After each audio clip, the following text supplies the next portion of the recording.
नमस्कार।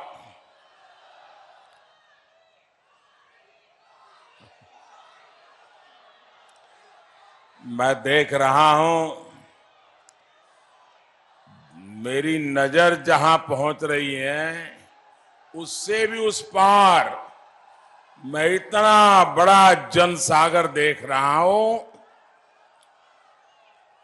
आप इतनी बड़ी तादाद में हमें आशीर्वाद देने के लिए आए, मैं आपका बहुत बहुत आभारी हूं।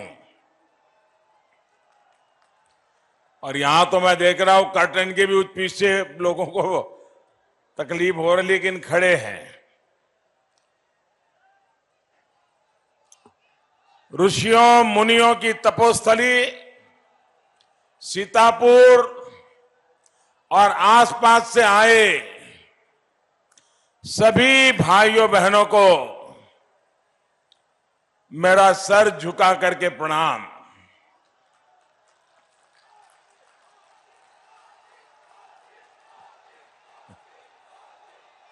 आपका ये उत्साह बता रहा है कि यूपी में अगले 5 चरणों में भी बीजेपी का ही परचम लहराएगा।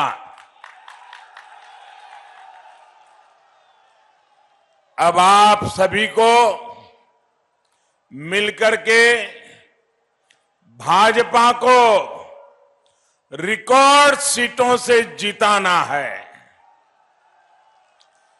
2017 में जो रिकॉर्ड यूपी के लोगों ने बनाया, अब आपको अपना ही रिकॉर्ड तोड़ना है। तोड़ोगे ना? पक्का?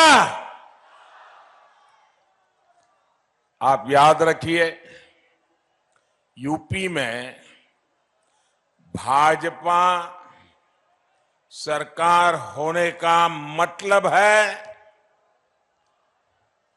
दंगा राज, माफिया राज, गुंडा राज, इन पर बराबर कंट्रोल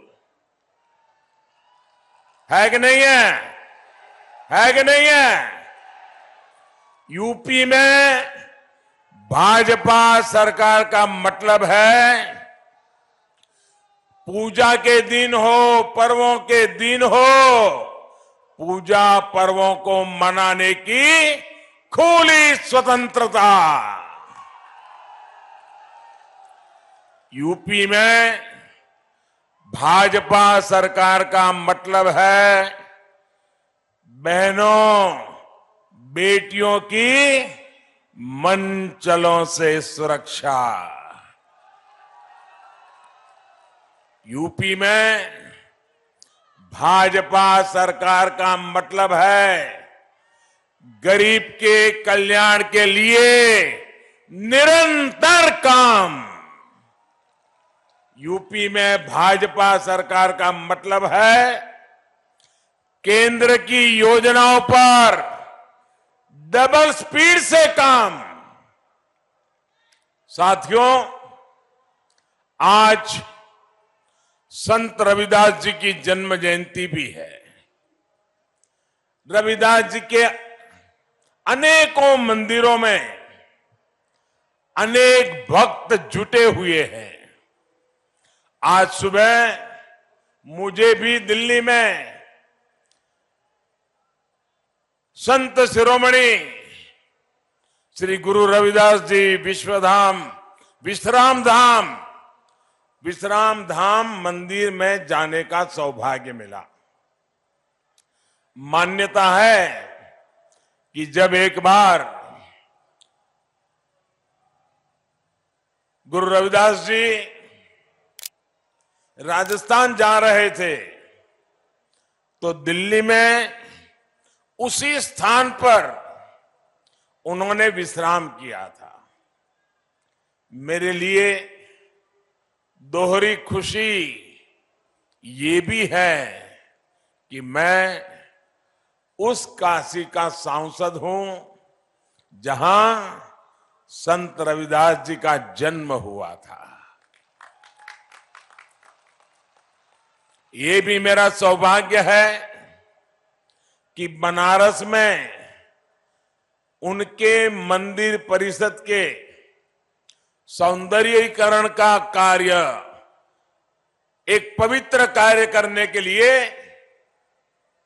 ईश्वर ने मुझे निमित्त बनाया। मुझे एक माध्यम के रूप में इतने सालों से जो काम नहीं हुआ था, वो काम मुझे उस स्थान पर करने का, रविदास जी के मंदिर के पूरे परिसर को सजाने का मौका मिला।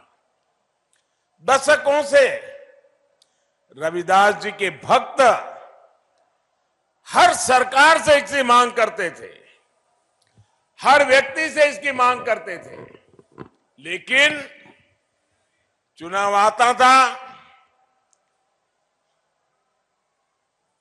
लंगर चखना, फोटो निकालना और भाग जाना, यही होता था। भाजपा सरकार वहां संत रविदास जन्मस्थली विकास परियोजना पर भी तेजी से काम कर रही है। रविदास जी के श्रद्धालुओं के लिए अनेक सुविधाएं वहां विकसित की गई हैं। आज वहां उनके भव्य मंदिर में दर्शन के लिए देश के कोने कोने से लोग पहुंच रहे हैं। मुझे विश्वास है कि संत रविदास जी की जन्मस्थली पर भाजपा सरकार जो सुविधाएं बना रही है, उससे श्रद्धालुओं को बेहतर अनुभव मिलेगा। हालांकि मुझे देखकर भी तकलीफ होती है कि यहां पहले जिन्होंने 5 साल तक सरकार चलाई, 2017 से पहले, उन्हें संत रविदास जी के नाम से भी कितनी चीड़ रही है, ये मुझसे ज्यादा उत्तर प्रदेश के लोग जानते हैं। साथियों, संत रविदास जी की प्रेरणा से हमारी सरकार सबका साथ, सबका विकास, सबका विश्वास और सबका प्रयास के मंत्र पर चल रही है। हमारी योजनाओं के केंद्र में गरीब है, दलित, शोषित, पिछड़े, वंचितों का कल्याण है। आप सब जानते हैं भाइयों बहनों, पूरी दुनिया पिछले 2 साल से 100 साल में नहीं आई ऐसी भयंकर महामारी में उसकी चपेट में है। पूरी दुनिया इस महामारी के इस काल में भाजपा सरकार ने गरीब का जीवन बचाने को सर्वोच्च प्राथमिकता दी है। संत रविदास जी भी कह गए थे, और मैं जो रविदास जी जो कह के गए तो बताऊंगा, तो आपको भी विश्वास होगा कि हमारा काम करने का तरीका, हमारा काम करने की प्राथमिकता पूज्य संत रविदास जी ने जो सदियों पहले मार्गदर्शन किया था, उसी नक्शे कदम पर चलना की है। संत रविदास जी ने क्या कहा था? संत रविदास जी ने कहा था, ऐसा चाहूं राज में, यानी मैं ऐसा राज चाहता हूं, ऐसा चाहूं राज में मिले सबन को अन्न, छोट बड़ो सब सम सबसे, छोट बड़ो सब सम बसे, रविदास रहे प्रसन्न। यानी मैं एक ऐसा राज चाहता हूं, रविदास जी ने कहा है, मैं एक ऐसा राज चाहता हूं जिसमें सभी को अन्न मिले, हर कोई एक समान समरस होकर रहे, इसी सोच के साथ यूपी के करोड़ों लोगों को करीब करीब 2 साल से मुफ्त राशन दिया जा रहा है। इसमें 9.25 करोड़ से अधिक साथी पिछड़े वर्ग से हैं। अनुसूचित वर्ग के हमारे 3 करोड़ भाइयों और बहनों को भी भाजपा सरकार मुफ्त राशन दे रही है। करीब 3 करोड़ साथी सामान्य वर्ग के गरीब परिवारों के भी है। अल्पसंख्यक समाज के भी लाखों साथियों को इसका लाभ मिल रहा है। जब गरीब की तकलीफ का एहसास हो तो ऐसे ही काम होता है, ऐसे ही काम किया जाता है। गरीब का राशन जो पहले माफिया लूट लेता था, उसका एक एक दाना आज गरीब के घर पहुंच रहा है। इस पूरे कोरोना काल में मैं एक बात पर हमेशा ध्यान केंद्रित कर रहा कि किसी गरीब के घर में ऐसा दिन नहीं आना चाहिए ताकि घर का चूल्हा न जला हो। गरीब के घर में किसी को रात को भूखा सोना न पड़े, इसके लिए हम जागते रहे हैं। और सरकार इस पर 2,60,000 करोड़ रुपए से ज्यादा खर्च कर रही है। गरीब भले ही किसी भी वर्ग का हो, दलित हो, पिछड़ा हो, वो जानता है कि किसने संकट के समय में साथ दिया और कौन संकट के समय लापता हो गया था। ये गरीब बराबर अपने दिमाग में भर के रखता है।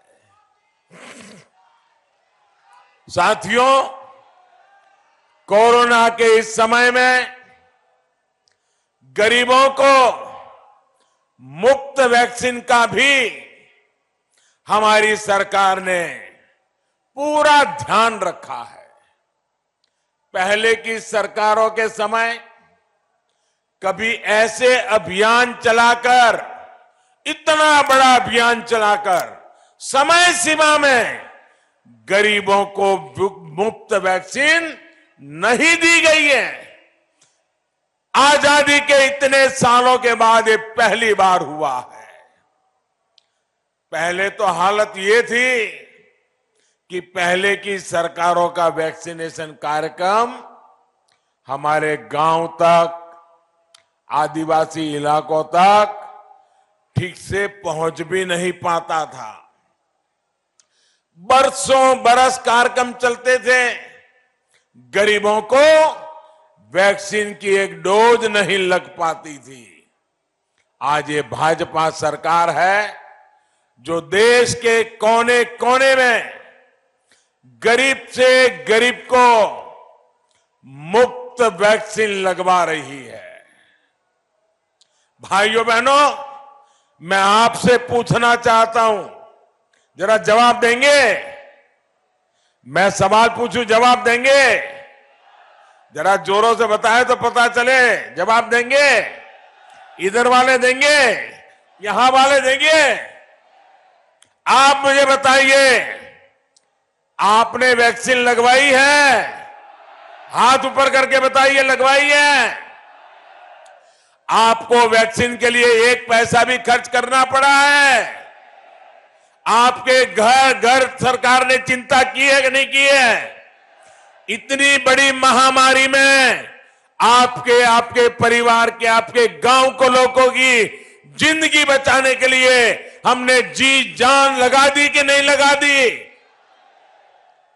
भाइयों बहनों, विदेशों में कोरोना का यही टीका बहुत ज्यादा कीमत पर लग रहा है, लेकिन भारत में भाजपा की सरकार हमारे लिए तिजोरी नहीं, मेरे देशवासियों की जिंदगी बहुत उत्तम है, कीमती है।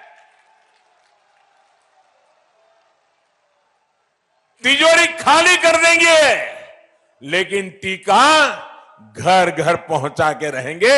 ये काम हमने किया है। ये इसलिए क्योंकि हमें गरीब की, दलित की, हर पीड़ित, शोषित, वंचित की चिंता है, उसकी परवाह है।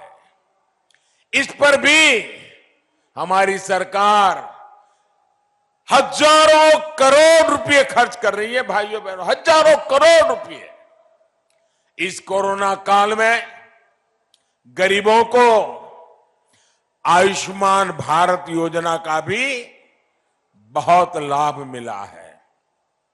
जो गरीब पहले अच्छे अस्पताल में इलाज की सोच भी नहीं सकता था, और मैंने तो देखा है, क्योंकि मैं भी आप ही की तरह एक बहुत ही सामान्य परिवार से आया हूं।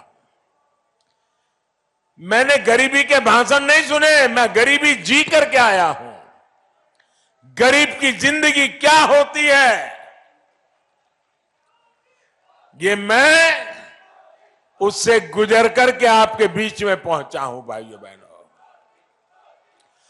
गरीब के घर में मां अगर बीमार होती है,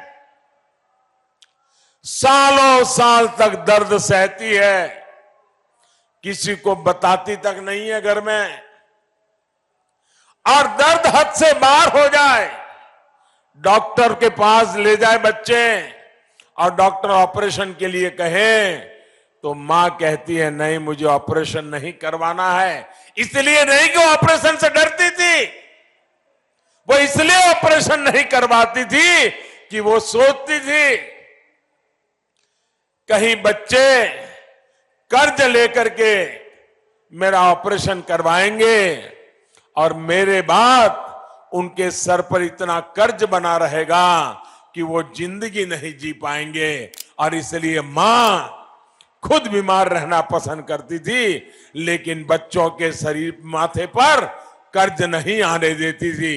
ये सही है कि नहीं है भाइयों? ऐसा ही होता है कि नहीं होता है?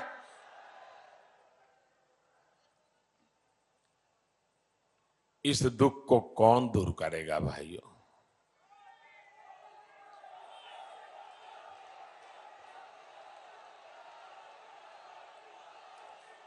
ये गरीब की चिंता कौन करेगा?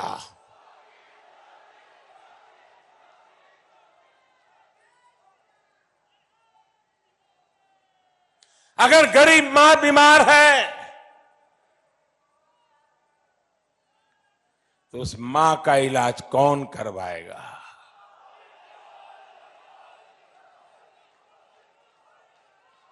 और इसलिए हमने प्रधानमंत्री आयुष्मान योजना ला करके हर गरीब परिवार के व्यक्ति को 5 लाख रुपए तक अगर खर्च आता है तो उसका सारा जिम्मा हमने उठा लिया, ताकि मेरा कोई गरीब परिवार दवाई के अभाव में, डॉक्टर के अभाव के, अस्पताल के अभाव में दम तोड़ न दे। भाइयों, आखिर सरकार होती किसके लिए है? सरकार गरीबों के लिए होती है।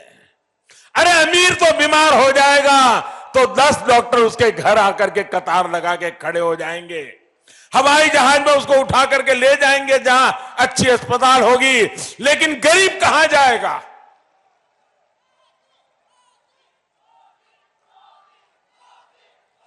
और इसलिए भाइयों बहनों, डबल इंजन की सरकार डबल शक्ति से यूपी को उत्तम प्रदेश बनाने के लिए गरीब को सशक्त करने के लिए काम कर रही है। हमारे गरीब, पिछड़े, दलित भाई बहनों का बहुत बड़ा सपना था कि उनके पास भी पक्का घर हो। भाजपा सरकार ने अपने 5 साल में सिर्फ उत्तर प्रदेश में, मेरे साथ भाइयों बहनों आंकड़ा याद रखना जरा, 5 साल में उत्तर प्रदेश में 34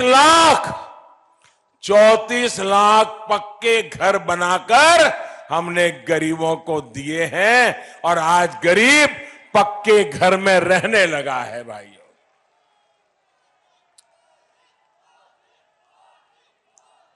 और जिनको अभी घर मिला नहीं है उनको भी मैं विश्वास दिलाता हूं, ये काम अभी भी तेजी से चल रहा है।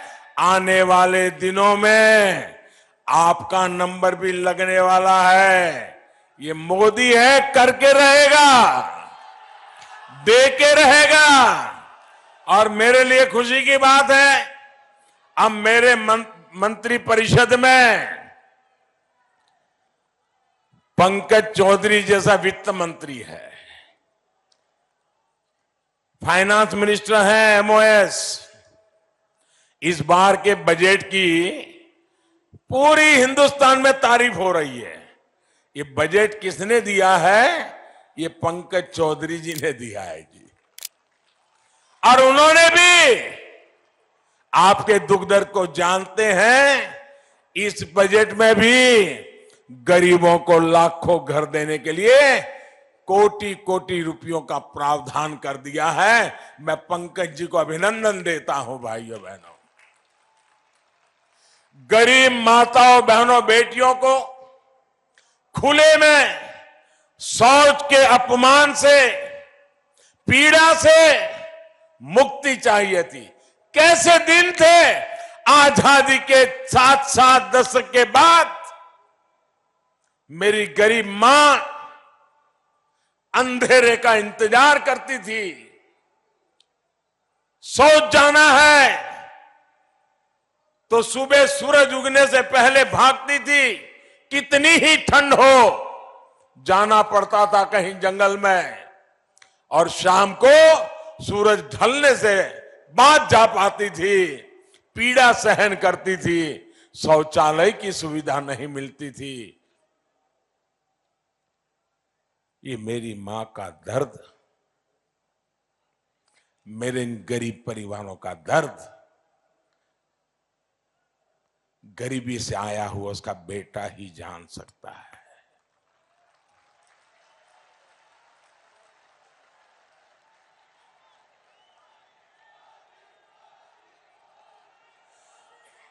भाजपा सरकार ने यूपी में 2 करोड़ से ज्यादा इज्जत घरों का, शौचालयों का निर्माण करके उनके जीवन की बहुत बड़ी परेशानी दूर की। और मैं उत्तर प्रदेश की बहनों का एक विशेष कारण से आभार व्यक्त करता हूं, क्योंकि शौचालय को इज्जत घर जो नाम मिला है ना, वो मेरी उत्तर प्रदेश की बेटियों ने दिया है। मैं पहली बार जब उत्तर प्रदेश में दौरा कर रहा था, शौचालय बनाने के बाद मैं एक गांव भी चला गया, तो मैं शौचालय बनाने का वहां काम करने में उनके साथ जुड़ा था। तो बेटियों ने इसे इज्जतघर शब्द दिया था और मैं समझ गया था कि मेरी बहन बेटियों के लिए ये शौचालय कितना बड़ा महत्वपूर्ण है। ये दिल्ली में आज तक शासन करने वालों को गरीब की जिंदगी में शौचालय क्या होता है ये इनकी समझ के बाहर है भाइयों बहनों। मुझे इसकी समझ है। भाइयों बहनों, रसोई घर के धुएं को, उसी में जिंदगी जीना हमारी माताओं बहनों ने उसे ही अपना भाग्य समझ लिया था।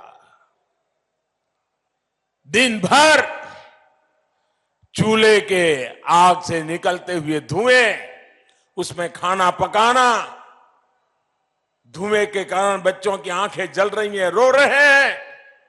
मां के शरीर में हर दिन 400 सिगरेट जितना धुआं उसके शरीर में जा रहा है, कितना दर्द झेलती होगी। हमने ऐसी करोड़ों बहनों को इस दर्द से मुक्ति के लिए उज्ज्वला योजना के तहत गैस का कनेक्शन दिया। भाइयों बहनों, हमारे देश में आज से 7 साल पहले गैस का कनेक्शन ये स्टेटस सिंबल हुआ करता था। एमपी, एमएलए, मंत्री, उनकी सिफारिश से गैस कनेक्शन मिलता था। सिर्फ प्रधानमंत्री बदल गया, सोच बदल गई और सामने से जाकर के गैस का कनेक्शन देना शुरू कर दिया। भाई, जिन करोड़ों बहनों बेटियों का अधिकतर समय पीने के पानी के इंतजाम में बीत जाता है। मैं तो एक ऐसे राज्य से आता हूं जहां 10 साल में 7 साल सूखा रहता था, पानी की किल्लत रहती थी। मैं उस दर्द को जानता हूं और इसलिए मैं देखता था मेरी माताएं बहनें, बच्चियां स्कूल नहीं जाती थी। क्यों?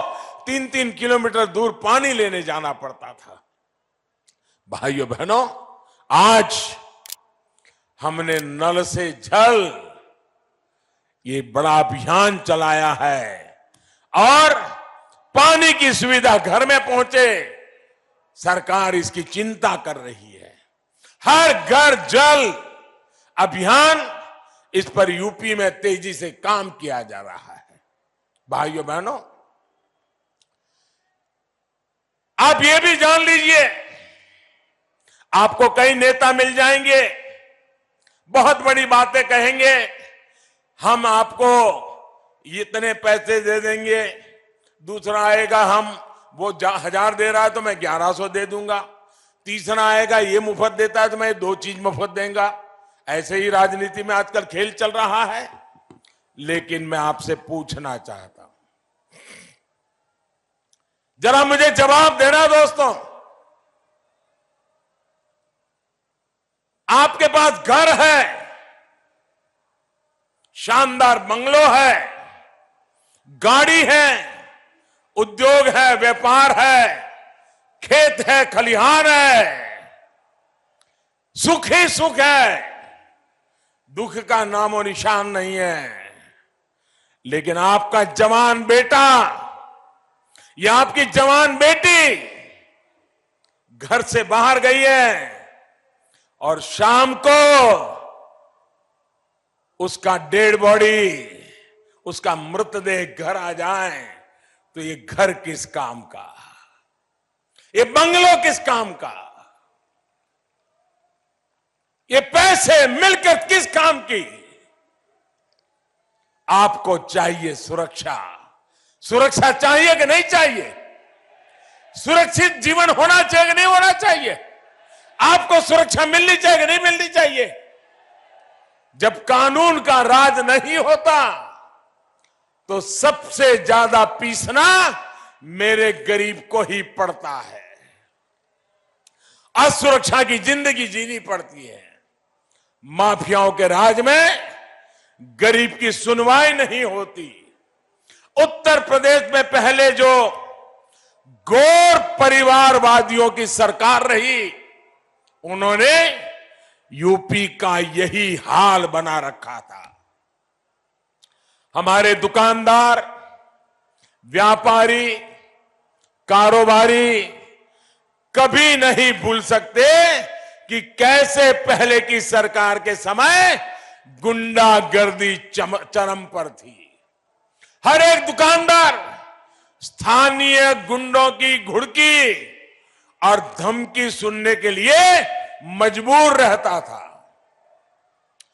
कारोबार के सिलसिले में शहर के दुकानदारों को गांव आना, गांव के दुकानदारों का शहर जाना लगा ही रहता था। लेकिन पहले आए दिन व्यापारियों से, दुकानदारों से पैसा लूट लिए जाने की खबरें अखबारों में छाई रहती थी भाइयों बहनों।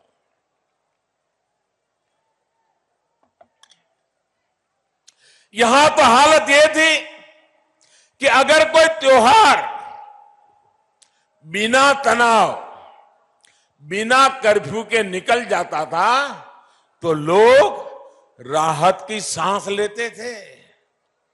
अब योगी जी की सरकार यूपी के लोगों को इन दंगाइयों से, अपराधियों से मुक्ति दिलाने का काम कर रही है। और इसलिए आज पूरा यूपी कह रहा है, आज पूरा यूपी कह रहा है, जो कानून का राज लाए हैं हम उनको लाएंगे। जो कानून का राज लाए हैं हम उनको लाएंगे। साथियों, उत्तर प्रदेश में तो पारंपरिक लघु और कुटीर उद्योगों की एक समृद्ध विरासत है। सीतापुर की सूती और ऊनी दरी तो देश भर में मशहूर है और आज मुझे भी तोहफा मिल गया, मैं आपका आभारी हूं। वैसे मैं बताऊं जी, मैं जब छोटा था तो मैंने जो बड़े बड़े शहरों के तो नाम सुने थे, लेकिन सीतापुर का नाम बहुत सुना था हमने मेरे गांव में। शायद वर्तमान पीढ़ी को मालूम नहीं होगा, जब मैं छोटा था तो मैं मेरे गांव में सीतापुर नाम सुनता था। तब यह भी मालूम नहीं था कि सीतापुर के कहां पड़ता है। हम तो सोच रहे थे कि गुजरात के किसी कोने में होगा, क्योंकि जो थोड़े अच्छे घर के लोग होते थे और उनको कोई आंख की तकलीफ होती थी तो वो सीतापुर आते थे। मेरे गुजरात से आंख की बीमारी से दवाई के लिए लोग सीतापुर आते थे। आज हालत यह है, मैं इसका वर्णन नहीं करता हूं। योगी जी ने इसको ठीक करने के लिए 5 साल बड़ी मेहनत की है भाइयों।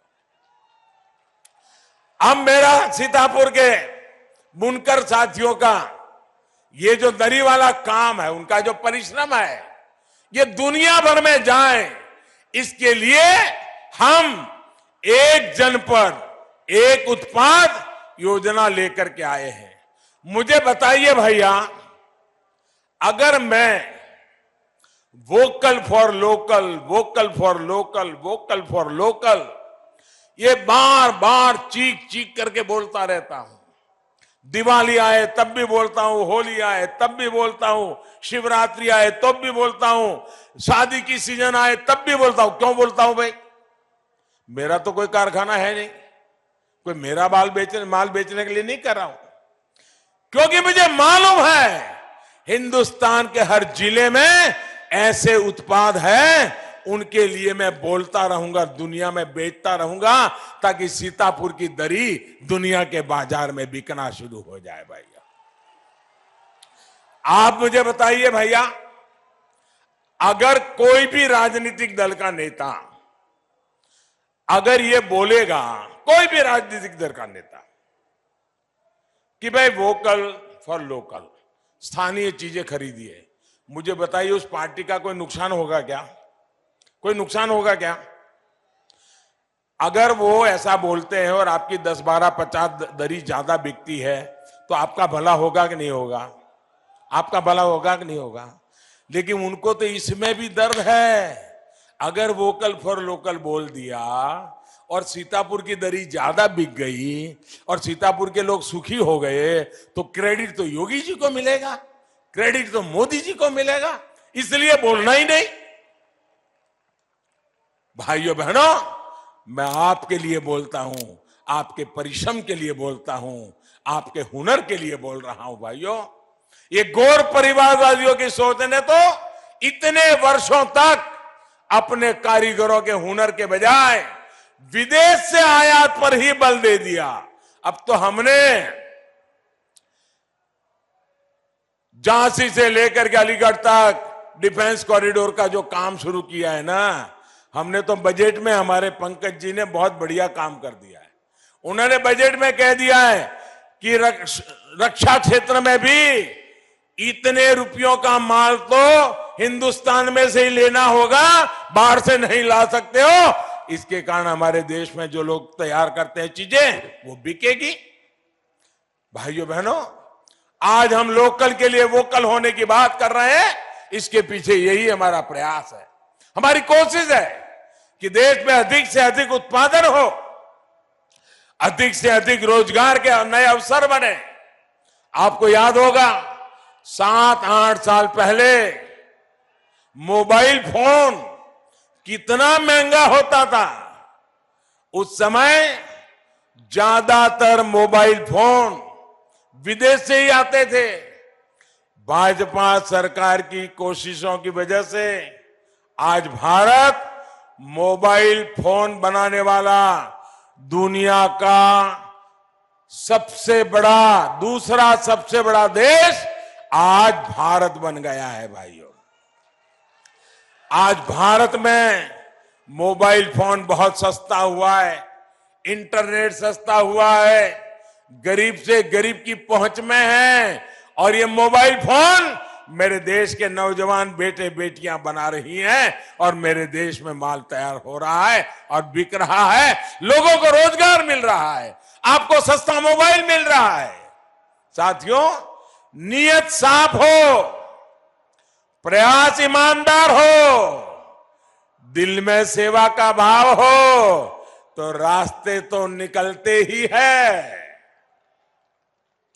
आप ये भी याद करिए, आपके घर में जो एलईडी बल्ब आता है, वो 6-7 पहले 300-400 रुपये का एक लट्टू आता था। हमने देश में ही इनका बहुत बड़ी मात्रा में उत्पादन करने पर जोर दिया। आज ये बल्ब, ये लट्टू 50-60 रुपये में मिल रहा है। सिर्फ बल्ब सस्ता नहीं हुआ, बल्कि बिजली का बिल भी कम हुआ। यूपी के लोगों के भी सैकड़ों करोड़ रुपए एलईडी बल्ब की वजह से बचे हैं। भाइयों और बहनों, योगी जी के नेतृत्व में रोजगार और स्वरोजगार की दिशा में भी अभूतपूर्व प्रयास किए गए हैं। मैं एक और आंकड़ा देना चाहता हूं, जो कोरी बातें करने वालों की पोल खोलने के लिए बहुत जरूरी है। 2007 से लेकर 2017 तक के 10 सालों में इन्होंने 2 लाख से भी कम सरकारी नौकरियां यूपी के युवाओं को दी थी। कितनी नौकरियां भैया? 2 लाख से कम। कितनी? 2 लाख से कम। कितने? 2 लाख से कम। और कितने समय में? 10 साल में। जबकि योगी जी की सरकार ने अपने 5 साल में 4.5 लाख सरकारी नौकरियां दी है। और आप ये भी याद करिए कि गौर परिवारवादियों की सरकार में नौकरियां किस तरह मिलती थी, लोगों को क्या क्या पापड़ बेलना पड़ता था, ये मेरे उत्तर प्रदेश के नौजवान जानते हैं। भाइयों और बहनों, 2017 से पहले खनन माफिया और भू माफिया का ही राज चलता था। माफियावादियों को तब बार बार बाढ़ से जूझते सीतापुर के गांवों की चिंता क्या कभी हो सकती है क्या, जो लूटने में लगे हैं?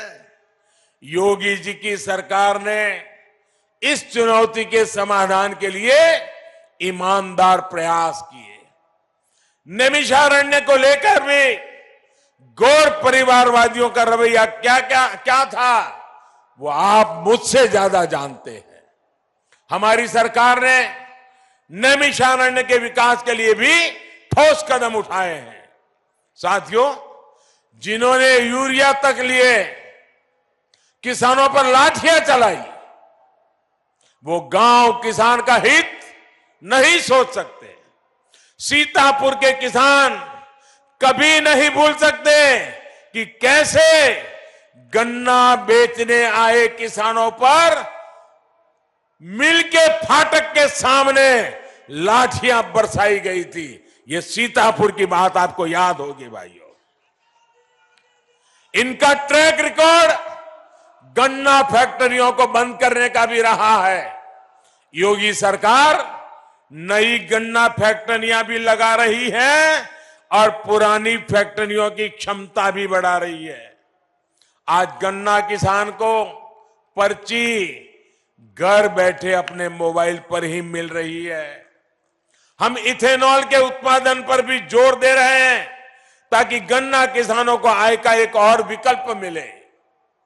पशुपालन से गांव के किसान की आमदनी बढ़े, इसके लिए भी हम ईमानदार प्रयास कर रहे हैं। हम बेसहारा पशुओं के लिए पशुशालाएं बनवा रहे हैं ताकि किसानों की दिक्कत कम हो। कोशिश ये भी है कि पशुओं के गोबर से भी अतिरिक्त आय किसान को मिलना शुरू हो जाए।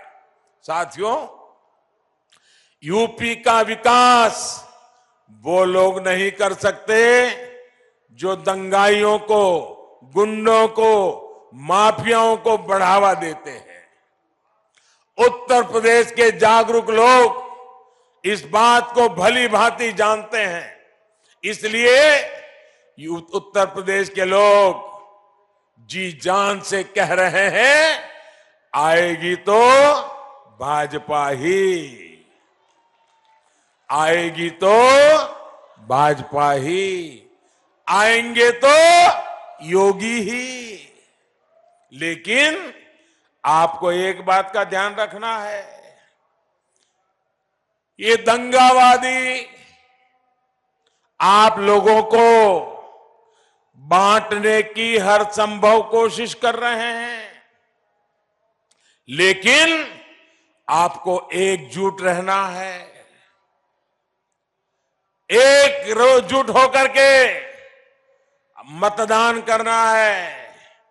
और आप याद रखिए, पहले मतदान, कमल निशान, फिर दूसरा कोई काम। मेरे साथ जोर से बोलिए, भारत माता की, भारत माता की।